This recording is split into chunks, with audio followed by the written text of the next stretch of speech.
Kuzito maindula nani bwabu na sadila fumo yesu evo satana kazitangwa levo ina manisa onge utisuku ntalukaya oma yesu yeviluke moyo wa mvuya mvu ubeki woko muzulu onge utisuku ntalukaya oma yesu yeviluke moyo wa mvuya mvu ubeki woko muzulu. Lève-toi, Éternel, mon Dieu et mon Père. Tout notre être veut écouter ta parole. Notre cœur, notre esprit, notre corps veulent écouter ta voix. Notre conscience, notre âme veut écouter la parole de Dieu. Non pas à nous, ô Père éternel, mais à ta sainte et puissante parole. Donne gloire dans le nom éternellement mystérieux et glorieux de Jésus-Christ de Nazareth, le seul Seigneur et le seul Sauveur du monde, le seul mystère et le seul pouvoir de tous les saints du ciel et de la terre, ainsi soit-il. Amen. Amen. La Sainte Assemblée peut se remettre. Et je te salue dans le nom de Jésus-Christ de Nazareth, notre Seigneur et notre Sauveur, notre mystère et notre pouvoir, notre gloire et notre bénédiction. Je voudrais bénir la présence du Saint-Esprit au milieu de nous, parce qu'il est le maître du culte des églises des saints. Chaque église des saints est sous la puissance du Saint-Esprit.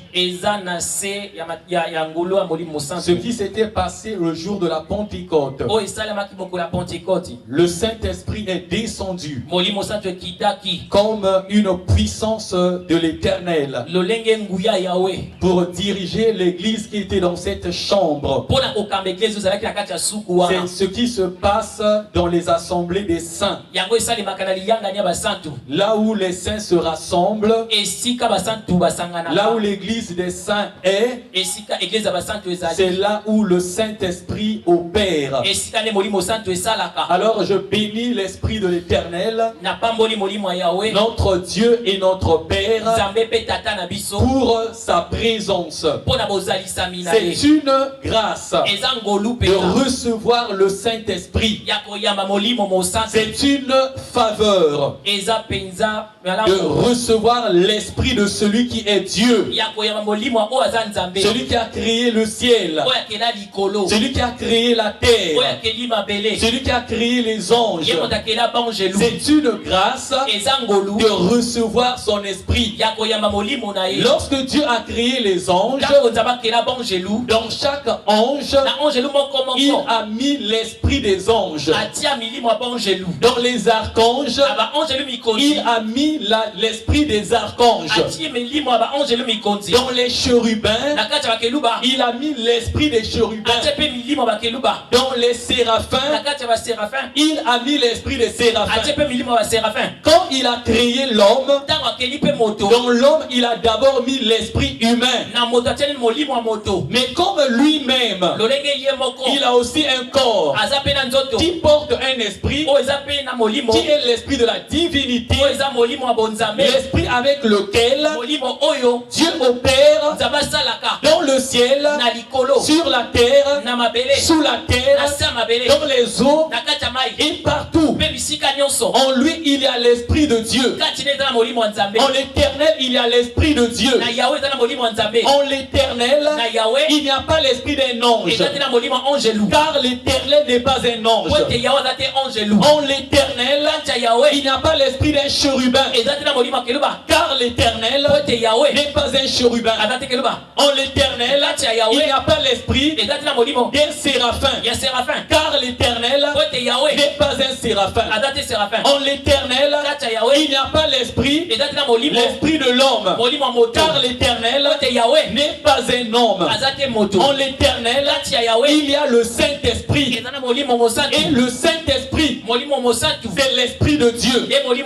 Si tu reçois son esprit, c'est la divinité que tu viens de recevoir. Si tu reçois le Saint-Esprit, tu peux manifester Dieu. Tant que tu n'as pas reçu le Saint-Esprit, tu ne peux pas manifester Dieu. Tu ne peux pas manifester le Christ. Tu ne peux pas refléter Dieu. Tu ne peux pas manifester la parole de l'Éternel. Tu ne peux pas prêcher comme le Saint-Esprit. Tu ne peux pas enseigner comme le Christ. Tu ne peux pas prophétiser, c'est-à-dire annoncer les choses de l'Éternel à l'Église ou encore à la race humaine. Recevoir l'Esprit de Dieu est une grâce. Voilà pourquoi je voudrais élever le Saint-Esprit dans le STJS, le Saint-Esprit sur les serviteurs, le Saint-Esprit sur les servantes, le Saint-Esprit sur la Sainte Assemblée, le Saint-Esprit dans ce culte. Il est l'Esprit de Dieu, il est l'Esprit de Christ, il est l'Esprit de la révélation et de la manifestation de Dieu. Il est l'Esprit du royaume des cieux et de ce que le royaume des cieux incarne et de ce que le royaume des cieux porte. Dans le royaume des cieux, il y a des bénédictions. Dans le royaume des cieux, il y a l'adoration. Dans le royaume des cieux, il y a la louange. Donc, dans le royaume des cieux, il y a des cantiques. Dans le royaume des cieux, il y a des êtres. Dans le royaume des cieux, il y a des miracles. Dans le royaume des cieux, il y a la guérison. Il y a la résurrection. Voilà pourquoi Jésus-Christ, quand il est venu sur la terre, il a manifesté par le Saint-Esprit le royaume des cieux, par la bonne nouvelle, par les miracles, par les signes, par les prodiges, par les délivrances et par la résurrection des morts. Je voudrais élever le Saint-Esprit sur toi qui m'écoutes, que l'Esprit de l'Éternel soit avec toi, que l'Esprit de l'Éternel te conduise, que l'Esprit de l'Éternel t'anime. Si tu n'es pas animé, si tu n'es pas conduit par le Saint-Esprit, tu ne peux pas faire la volonté de l'Éternel. Tu peux bien prier, tu peux bien aller à l'église. Si tu n'as pas le Saint-Esprit et si tu n'es pas conduit par le Saint-Esprit, tu ne peux pas faire la volonté de Dieu.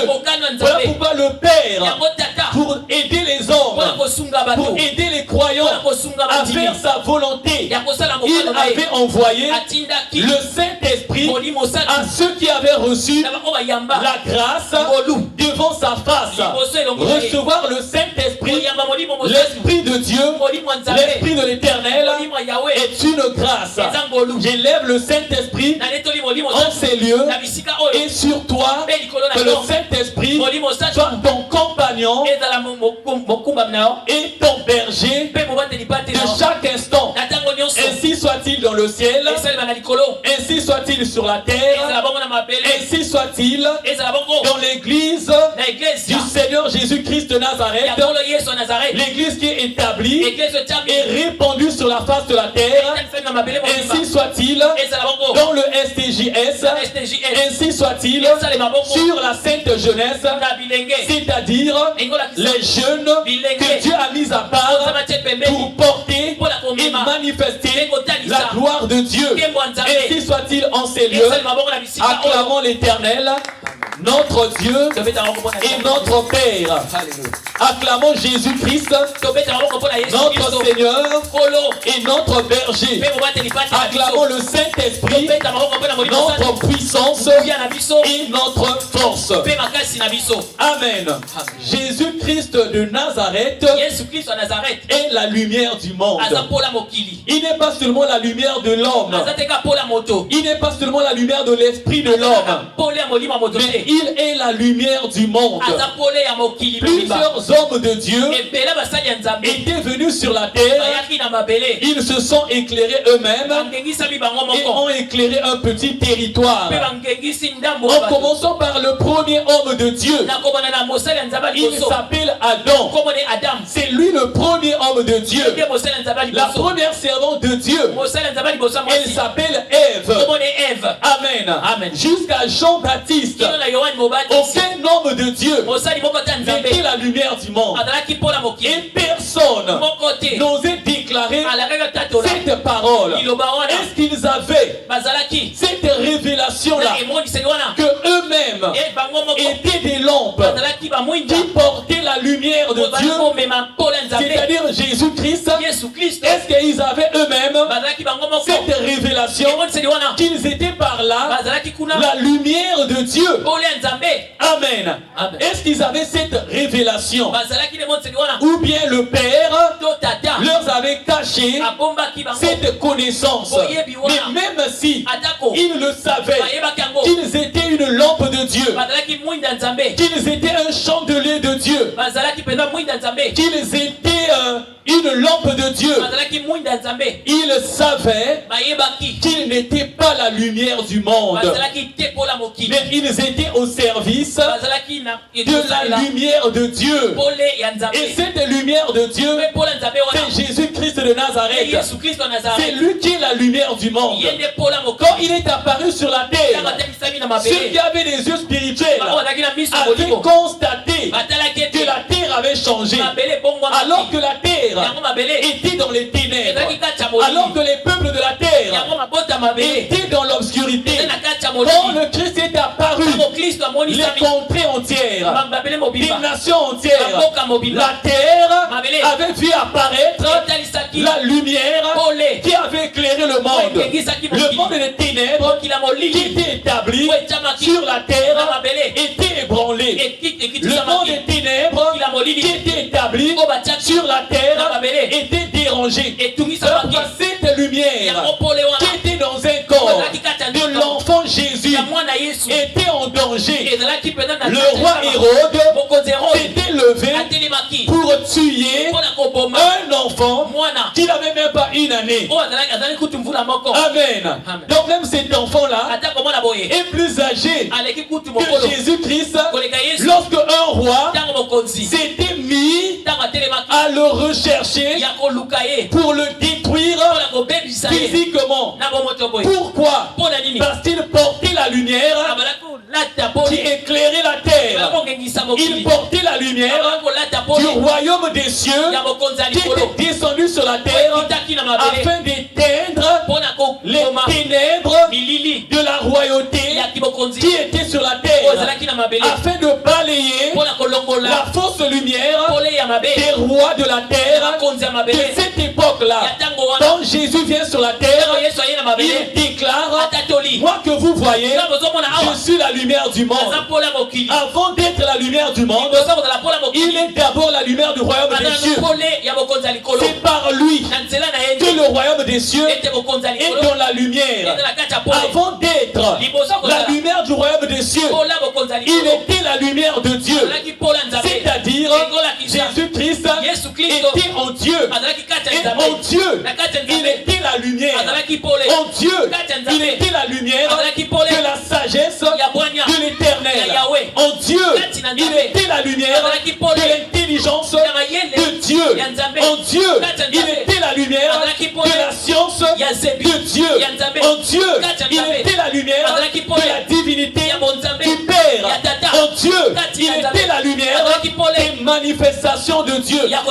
Dans le Père, il était la lumière du trésor de Dieu. Voilà pourquoi l'apôtre Paul a reçu la révélation que Jésus-Christ de Nazareth est le mystère divin caché dans tous les temps, caché dans tous les âges. Personne n'a prêché le Christ avant Jean-Baptiste. Les gens effleuraient les révélations qui concernaient le Christ. Celui qui est venu parler de Jésus ouvertement pendant son ministère, du début jusqu'à la fin, c'est Jean-Baptiste. Il a parlé de Jésus. Il a montré même cet homme que vous voyez passer, c'est lui l'agneau de Dieu qui ôte le péché du monde. Cet homme que vous voyez, c'est lui la lumière de Dieu, la lumière de la sainteté, qui ôte les ténèbres du péché, qui ôte les ténèbres de l'impureté, qui ôte les ténèbres des souillures, qui ôte les ténèbres de l'abomination. Amen. Jésus-Christ en Dieu, il est la lumière de Dieu, la lumière du mystère que Dieu est en tant que Dieu.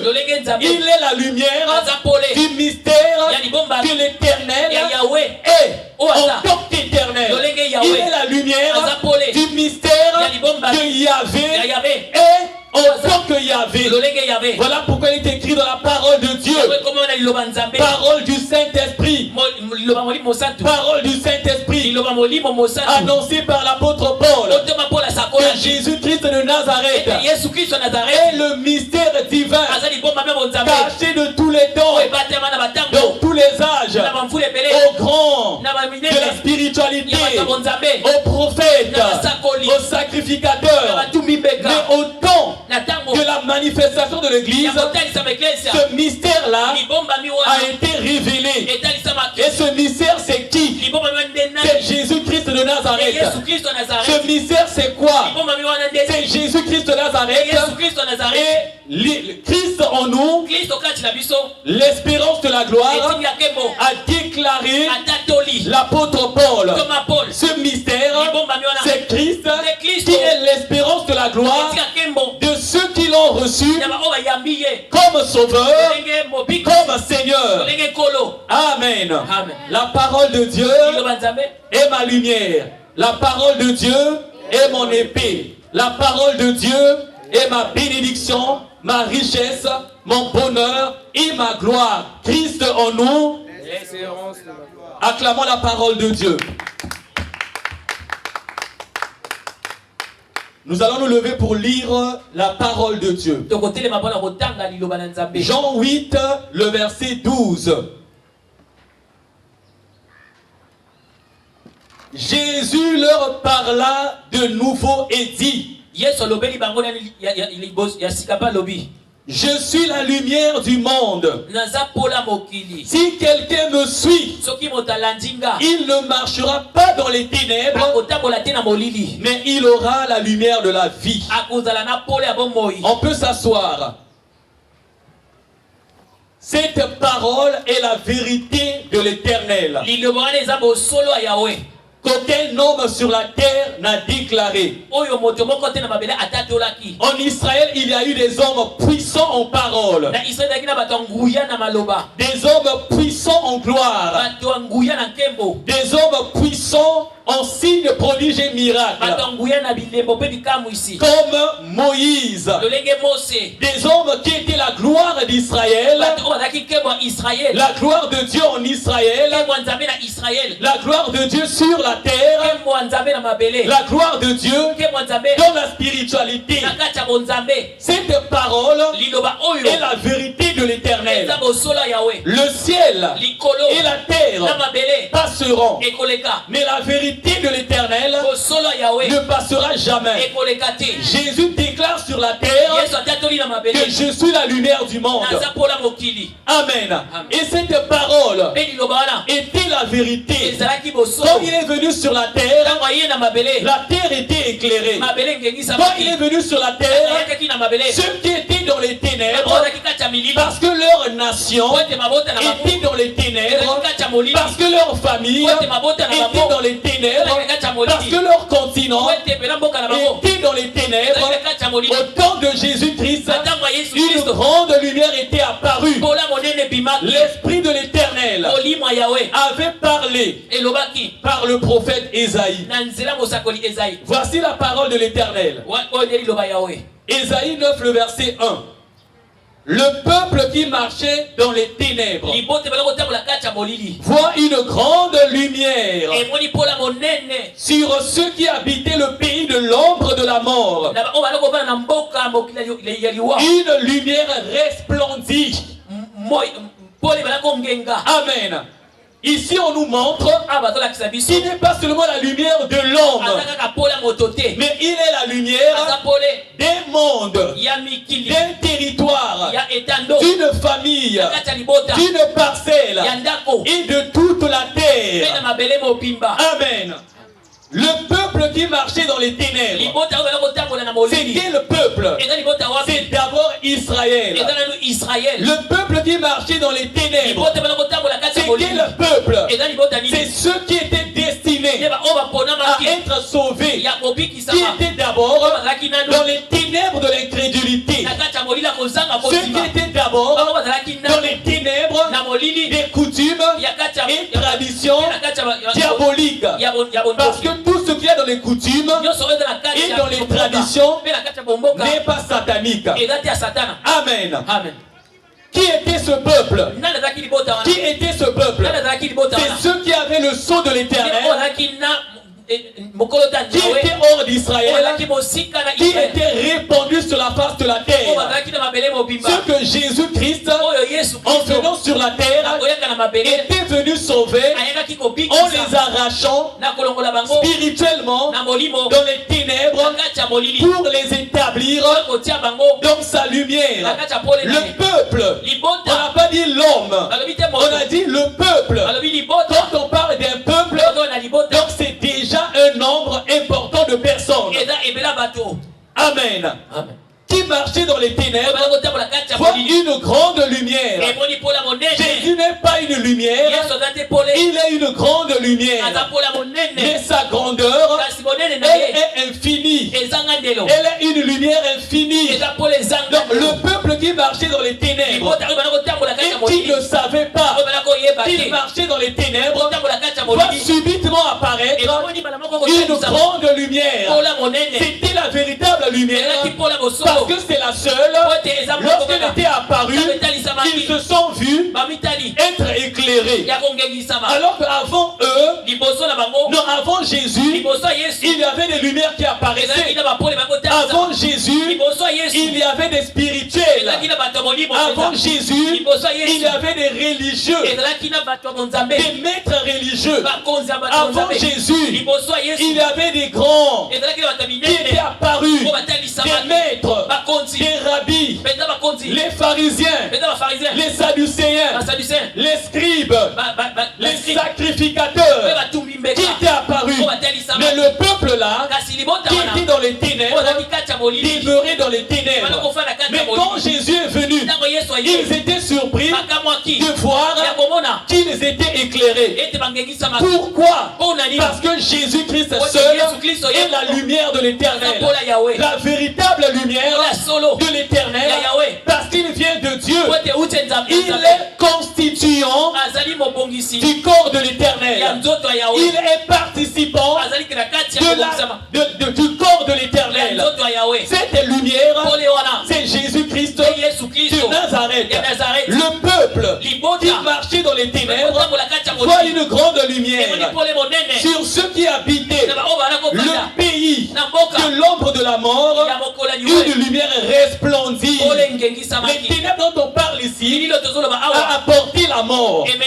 Les ténèbres dont on parle ici a apporté la mort par le péché, a apporté la mort par l'incrédulité, avait apporté la mort par les abominations, avait apporté la mort sur le plan spirituel par les hérésies, avait apporté la mort, même la mort physique, parce que le diable, avec ses fils et ses filles, faisait le commerce des années de vie des hommes. Le diable et ses serviteurs, ses servantes, faisaient le commerce des âmes des gens. Cela est écrit dans Apocalypse. Il y a des gens qui font le commerce des âmes. Le commerce des âmes. Dans le monde des ténèbres, on peut vendre ton âme. Dans le monde des ténèbres, on peut acheter ton intelligence. Dans le monde des ténèbres, on peut acheter des nombres d'années sur la terre. Sur la terre, fais attention aux amitiés, fais attention aux alliances, fais attention aux relations amoureuses, fais attention au mariage, fais attention à certains contrats. Certains contrats. Amen. Fais attention à certains milieux. Tu peux aller y déposer ton âme. Il y a des gens qui étaient rentrés quelque part. Son âme est restée là. Dans le monde des esprits, il y a des filets. Dans le psaume 91, c'est un psaume spirituel. On dit que c'est l'Éternel qui délivre Moïse du filet de l'oiseleur. C'est-à-dire, dans le monde des esprits, dans le monde des méchants, on considère par l'homme comme un animal, comme un oiseau. Et si tu es un oiseau comestible qu'on mange, on t'attrape, on te piège. Et parmi les pièges, il y a un filet. Dans le psaume 91, Moïse dit, car c'est lui qui te délivre du filet de l'oiseleur. Amen. Du filet de l'oiseleur. Il y a des gens qui sont rentrés dans la maison d'un féticheur pour aller chercher la guérison, pour aller chercher le mariage, pour aller chercher les enfants. Il a laissé son âme là. Après avoir reçu l'enfant, l'enfant là était même son assassin. L'enfant là avait une mission. La maman est décédée 3 ans après, 5 ans après, 6 ans après, sans savoir qu'elle avait laissé son âme dans la maison du féticheur, sans savoir que l'enfant qui était né était un démon qui incarnait l'ombre de la mort, était un démon qui était un mercenaire qui avait la mission de détruire sa propre vie. Amen. Ce peuple-là était dans les ténèbres de la mort. Il ne le savait pas. Tu peux être dans une parcelle, dans une maison, dans une famille, dans un milieu où les ténèbres de la mort ont élu leur domicile, où les ténèbres de la mort, peu importe la forme, habitent et règnent. Tu peux être dans un lieu, c'est Satan qui a son trône là. Cela est écrit dans Apocalypse. Que je sais là où tu demeures, là où tu es, Satan a son trône. C'est écrit dans Apocalypse. Il faut faire attention des amis, de certains amis, pas de tout le monde, de certains amis. Quand tu es un chrétien, demande l'état d'âme des gens qui s'approchent de toi. Ils peuvent être en mission contre ton étoile. Ils peuvent être en mission contre ta destinée. Ils peuvent être en mission contre ta vie. Ils peuvent être en mission contre ton intelligence. J'ai un enfant de la foi qui a témoigné. Quand j'étais au lycée, j'avais un ami. Voilà, c'était un ami. Mais à partir de tel acte, j'avais constaté que je ne suis plus intelligent. Et je manifeste tel signe, tel déficit intellectuel. J'avais fait un songe que mon ami là avait pris mon cahier et qu'il est allé l'enterrer. Et physiquement, il y avait des devoirs départementaux. Il est venu me demander le cahier pour tricher. Amen. Amen. Amen. Et après, au lieu de me ramener le cahier avait disparu. À partir de ce jour-là, j'avais constaté moi-même que mon intelligence avait diminué. Comme j'avais tout expliqué à maman, même maman s'était levée pour aller voir les parents de mon ami là, afin de remettre mon cahier. Mais le cahier là était perdu pour toujours. Amen. Et cet enfant-là, pourtant je sens qu'il avait de l'avenir sur le plan scolaire et qu'il aimait vraiment les études. Amen. Il s'est arrêté au bac. Il s'est arrêté au bac. Mais Dieu lui avait dit qu'il devrait avoir la licence. Et comme je suis son père dans la foi, il doit avoir la licence. Amen. C'est nous qui avons le pouvoir sur les paroles des hommes. Nous, en tant qu'enfants de Dieu, on a l'autorité sur les paroles des hommes, les paroles des méchants. Nous avons le pouvoir. Et ce pouvoir-là, c'est Christ en nous. Il a dit, je vous ai donné le pouvoir de marcher sur les serpents. Le serpent fait quoi? Il tue. Le serpent fait quoi? Il tue.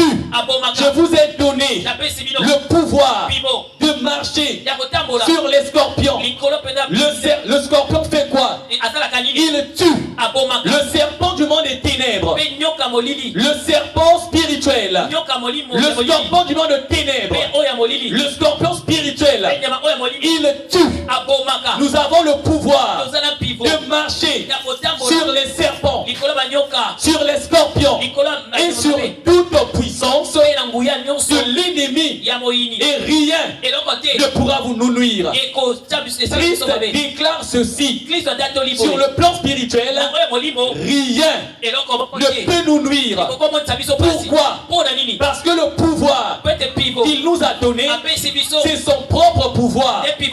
Ce pouvoir de Jésus, ça vient d'où? Ça vient de l'Éternel. Le pouvoir de Jésus, ça vient d'où? Ça vient du Père. Or le Père est où? Il est au-dessus de tous les sanctuaires. Il est au-dessus de tous les ciels. Il est au-dessus de tous les cieux. Il est au-dessus des cieux des cieux. Il est au-dessus de toutes les dimensions. Jésus-Christ dit, tout pouvoir m'a été donné dans le ciel, sur la terre, sous la terre. Amen. On a le pouvoir d'annuler la volonté de l'homme qui a été déclarée sur toi. On a le pouvoir d'annuler la volonté de celles et ceux qui travaillent dans les ténèbres. On a le pouvoir d'annuler les paroles de celles et ceux qui ne servent pas Dieu, qui ne servent pas Jésus-Christ de Nazareth. Voilà pourquoi Jésus, dans le Notre Père, il nous a dit, quand vous priez, dites, Notre Père qui es aux cieux, que ton nom soit sanctifié. Que ton règne vienne. 2. Que ta volonté soit faite sur la terre comme au ciel. Que ta volonté sur toi, qui est une terre, soit faite tel que le Père l'avait arrêté dans le ciel. Amen. Il aura la licence. On va faire de ça un défi. Parce que je suis son père dans la foi. Il aura la licence au nom de Jésus-Christ. Il est très sérieux. Il est même dans la chasteté. Il est vraiment Dieu. Amen. Mais le diable, pendant qu'il était ignorant, pendant que lui il manquait de révélation, amen, mais c'est Dieu qui avait permis pour être sage. C'est Dieu qui avait permis pour avoir le discernement. Il y a des choses, ma soeur. Il y a des choses, mon frère. Si Dieu ne permet pas, tu n'auras pas la sagesse. Tu ne vas pas chercher la sagesse. Si Dieu ne permet pas, tu n'auras pas le discernement. Tu ne vas pas chercher le discernement. Si Dieu ne permet pas, tu ne vas pas grandir sur le plan spirituel. Il y a des choses que Dieu permet parce qu'il veut te faire comprendre la vie, la marche avec Dieu, ce que l'homme est, afin que tu comprennes que le cœur de l'homme est tortueux par-dessus tout, et que seul Dieu connaît le cœur de l'homme. C'est lui qui a créé le cœur. Il connaît les profondeurs du cœur. Il sonde même les reins. Je bénis l'Éternel dans ta vie. Je bénis l'Éternel dans ta maison. Je bénis l'Éternel dans ta chambre. Je bénis l'Éternel dans ton esprit. Je bénis l'Éternel dans ce que tu fais, et que la lumière de Dieu, que Jésus-Christ est, vienne sur toi. Esaïe a dit quoi? Le peuple qui marchait dans les ténèbres, il ne le savait pas. Il y a des familles, elles marchent dans les ténèbres. Amen. Ils marchent dans les ténèbres. Ils ne le savent pas. Quand Jésus est apparu, la lumière s'est manifestée. On va lire l'accomplissement de cette parole dans Matthieu 4, de 12 à 17. Matthieu 4, de 12 à 17. Nous lisons la parole de Dieu. Jésus, ayant appris que Jean avait été livré, se retira dans la Galilée.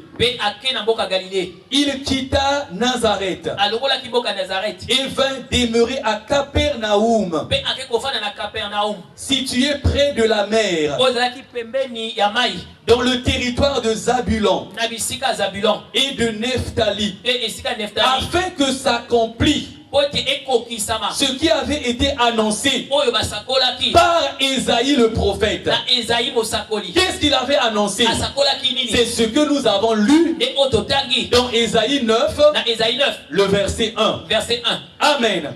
Nous sommes dans Matthieu 4, le verset 15. Le peuple de Zabulon et de Nephtali, de la contrée voisine de la mer, du pays au-delà du Jourdain, et de la Galilée des gentils, et de la Galilée des païens. Amen.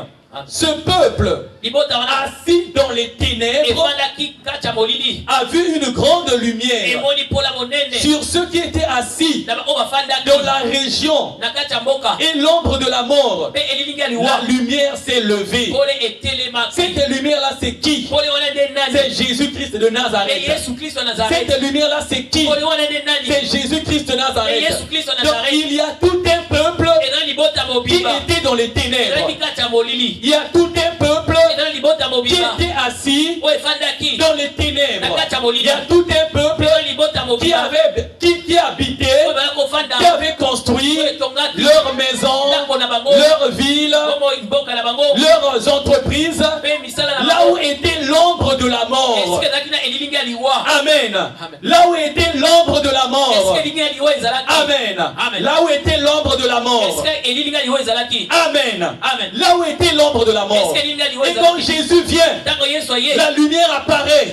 Amen. quand lui Jésus est venu, la fausse lumière est renversée. Amen. Donc les ténèbres sont renversées. Parce que Jésus-Christ de Nazareth est la véritable lumière. La véritable lumière du monde. Il n'éclaire pas seulement l'homme, mais il éclaire le monde. C'est-à-dire, il éclaire une famille. Il éclaire un peuple. Il éclaire toute la terre.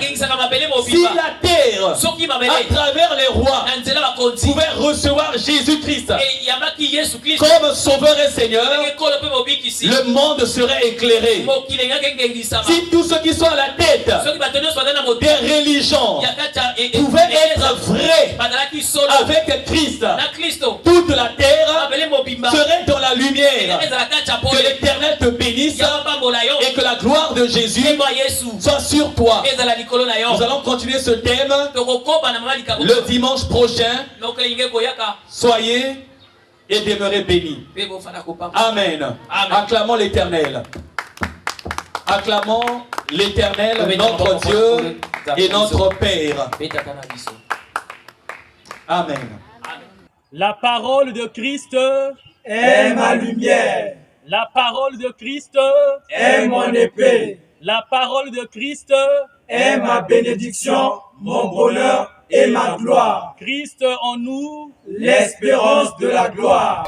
Par la parole, tu es rentré dans mon cœur pour établir en moi la véritable foi, un pouvoir divin capable de tout.